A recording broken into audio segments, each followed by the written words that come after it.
Anyone who's got teenage children will know it's not always easy in the communications department. A simple question will often prompt just a grunt, or if you're lucky, two.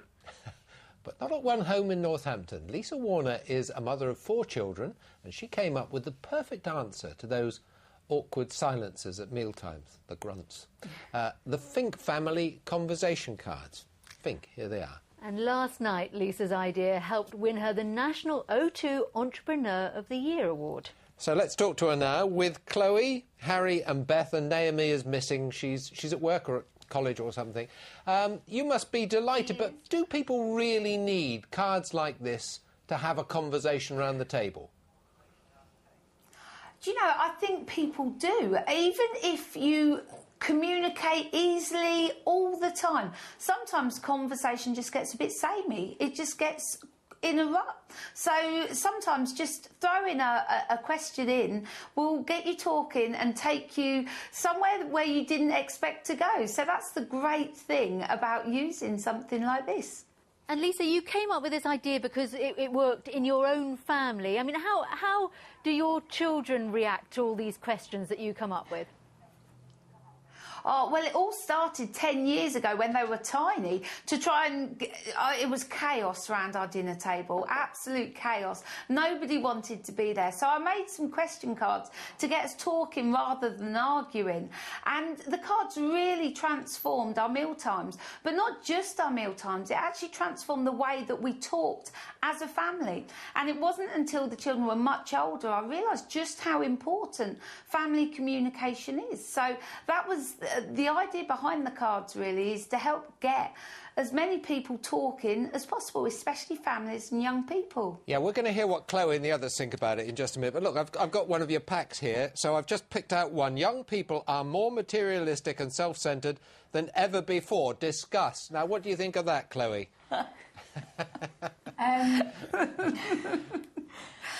Well, do you agree with that? I kind of have to agree with that. Good answer, Chloe. You've got the teenage pack there, haven't you? That can cause some really, really exciting conversation. I was going to ask you about the teenage pack because some of the questions in that are about sex and drugs and things that teenagers often don't want to talk about with their parents. I mean, do you get honest discussions or do you get them going, "Oh, Mum"? Do you know, actually, we have found it is the teenagers themselves that love those cards. If you give them a pack of those cards, then they actually can't... you can't usually stop them talking. They will talk for ages. I think you can manage that as well. Chloe, let me just ask you a question. Was there ever a time when you sat down round the table, she got the cards out, and one of you said, "Oh, not the cards again"? Well, because we know all the answers, so it was... Listen, congratulations. We don't... Oh, sorry, Chloe, yes, just finish. No, I was just going to say that we don't actually need the cards anymore because we, like, know all the answers, so we just start talking about random stuff just to get us talking, even though we can't stop talking. Well done. Congratulations on winning the award, and thank you very much, all of you, for being with us this evening. Now, did you know that Essex is officially the luckiest county in the country, having produced more lottery jackpot winners than anywhere else? Across the whole region, 240 millionaires have been created since the lottery began 15 years ago. Nikki Jenkins has been rubbing shoulders with some of them as they continued celebrating their good fortune today. These are members of a very exclusive club.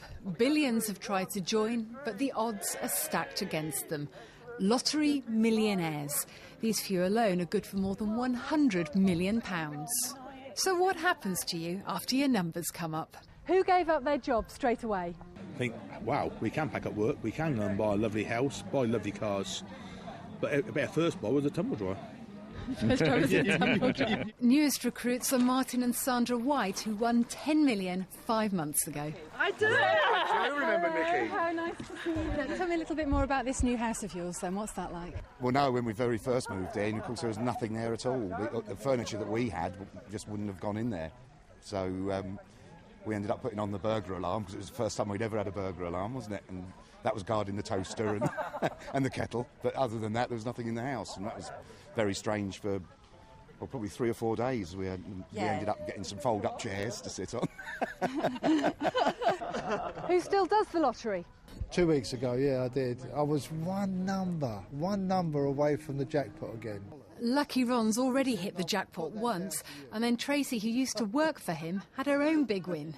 I think we all know what we want to do. Yeah, excuse me, Tracy. It's going to start charging you soon. It'll start charging. Hands up if the money's changed you. TK Maxx £25, Georgia Asda £12, and Beaverbrook £1,000. No, I don't think it changed me. I kept my allotment going, and I've got a greenhouse, gas ring in the greenhouse, kettle. We have all gathered round there, 3 or 4 of us. And who wishes they'd never won? Yeah, it gets easier. And it's just normal. I don't know, not normal, but we are normal just people. Going to We're not lifestyle like what you had before. It's just a bigger bank balance, I suppose. Yeah. You've got more freedom as well, more choices. Financial security. Does money make you happy? And I guess I'll just have to take their word for it. Nikki Jenkins, BBC Look East at Quendon in Essex. I should think it does, wouldn't it? Yeah, yes, I would certainly like to try. Yes, like to try, that's the answer. But Nikki looked like she was having good fun. Yes, she did. With old friends. Yeah, absolutely. Well, it looks like October is going to begin in a very familiar way, and certainly September finished on a very familiar note. An awful lot of cloud around, a little bit of brightness and sunshine for some of us, and it was largely dry. I say largely because there was an odd spot or two of drizzle for a few of us. So tonight, a weak weather front moving through. That's going to introduce some thicker cloud and perhaps an odd, again, little bit of light rain and drizzle. But for most of us, yet another dry night. Temperatures in double figures, around 10 to 12 Celsius. That's the low to mid-50s Fahrenheit. And the winds are light northwesterly, moderate around the Norfolk and Suffolk coast. So high pressure with us again tomorrow. This is the weak front that moves through overnight that brings us that little bit of light rain and drizzle. But as I said, the 1st of October isn't very different to what we've been seeing weather-wise over the last few days. We will probably have some brightness and sunshine at times. We may just see an odd bit of light rain out of the thickest cloud, and it will turn quite cloudy at times. But overall, it will be dry. Temperatures...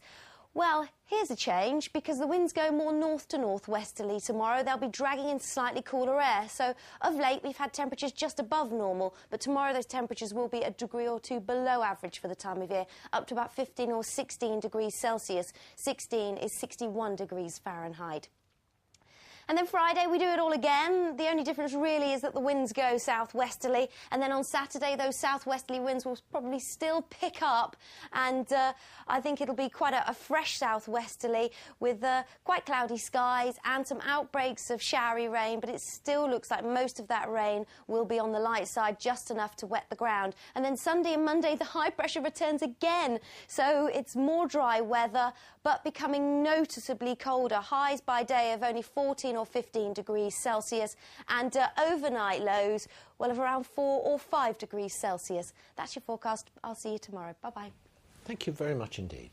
A reminder of tonight's main news. At least 75 people are dead and thousands are trapped under rubble.